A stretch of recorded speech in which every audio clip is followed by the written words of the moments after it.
Hi students, how are you? I'm Sri Lakshmi AR, Assistant Professor of English, Sri Shankara Vidyapeetham College, Perumbavoor. Today, let us learn the poem Lovely is Youth, Lesson 2, Module 1 in the textbook Savouring the Classics. If you want to know the soul of India, read Sanskrit literature. And if you want to know the soul of Sanskrit literature, read Kalidasa.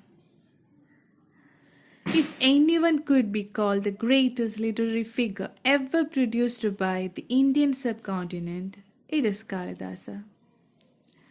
It is even said, even if the entire literature of India is forgotten, Kalidasa's magnum opus, Abhignana Shakuntalam, will not be forgotten. His other works include Vikramorvishiyam, Malavikagnimithram, Raghuvamsha, Kumarasambhava, and Meghadoot.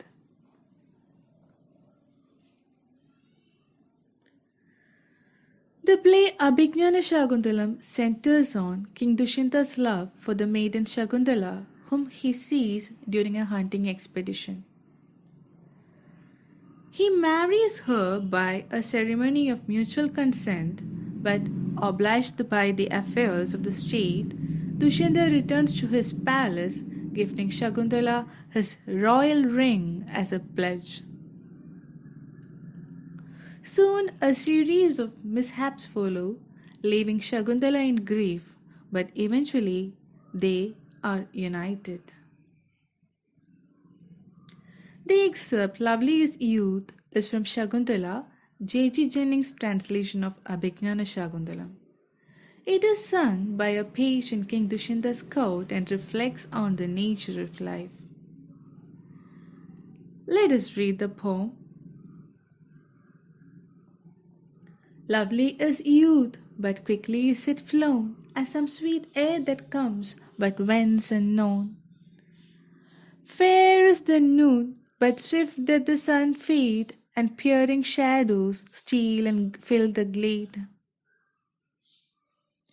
Yet after eve there dawneth fairer night, when from heavens is drawn its veil of light. Lo, after day a wider vision shone, and from the stars God's closer love is known. Lovely is youth, but quickly is it gone, a meteor in the sky that falling shone. Nor all our words suffice to fill one night, the sum of lives is but a meteor flight. Let us now have a stanza-wise analysis of the poem. Stanza 1.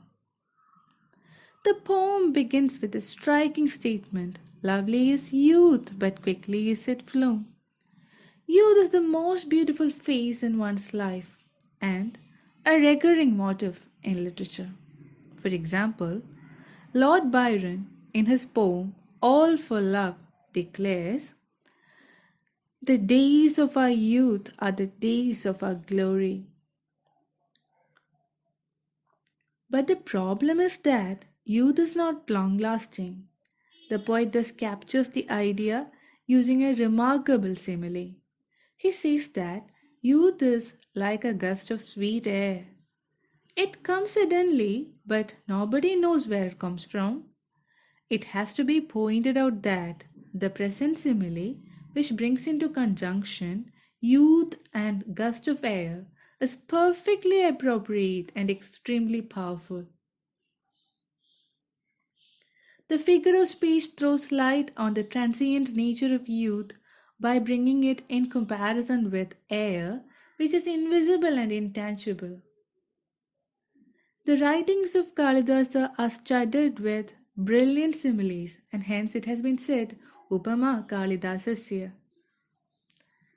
The poet points out that the noon is fair, but it does not last forever. The sun starts setting, and the day is overwhelmed by shadows.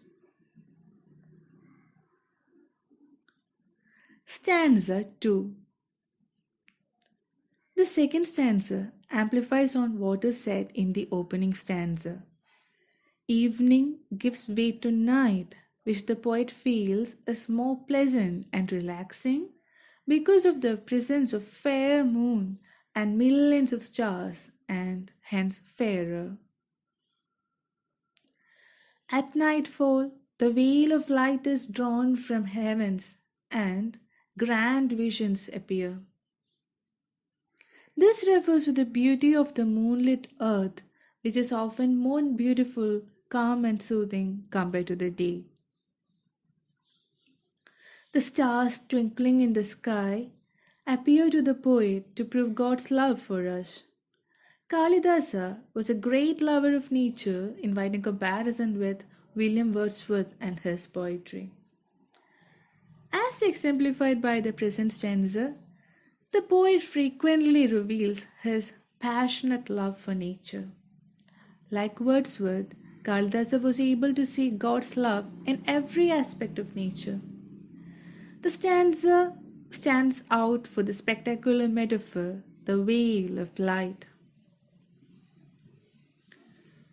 Stanza 3. The concluding stanza picks up the thread left by the opening stanza. The poet repeats that lovely is youth. However, it passes quickly. The transient nature of life is brilliantly captured by the poet using the metaphor of the meteor. The meteor appears in the sky with all its brilliance and then suddenly disappears. The meteor is thus an apt metaphor for life, which is brief, temporary, and transient. The poet explains that all our worlds are not sufficient to fill one night. All lives put together would be equal to only the flight of a meteor. The song of the page takes extraordinarily philosophical heights at its closure. The poet seems to suggest that time and space are relative concepts. What appears to be lengthy on the human plane is only extremely brief on the divine plane. The conclusion of the excerpt thus reinforces its main thematic strand, and earthly existence is fleeting, and the meteor becomes the perfect symbol for this transient existence. Now let us look at the themes of the poem. Kalidasa was an exceptionally gifted poet whose poetry displays numerous levels of meanings. The paramount thematic strand of the passage under discussion is the beauty of youth and its tragically transient nature. The poet believes that not just youth but life itself is fleeting. Kalidasa was a great lover of nature, and his works often reflect his remarkably accurate observation of natural phenomena. The present excerpt showcases Kalidasa's love for nature and also reveals his belief in nature being a profound manifestation of God's love. Yet another theme dovetailed into the fabric of the poem is the relative nature of time and space.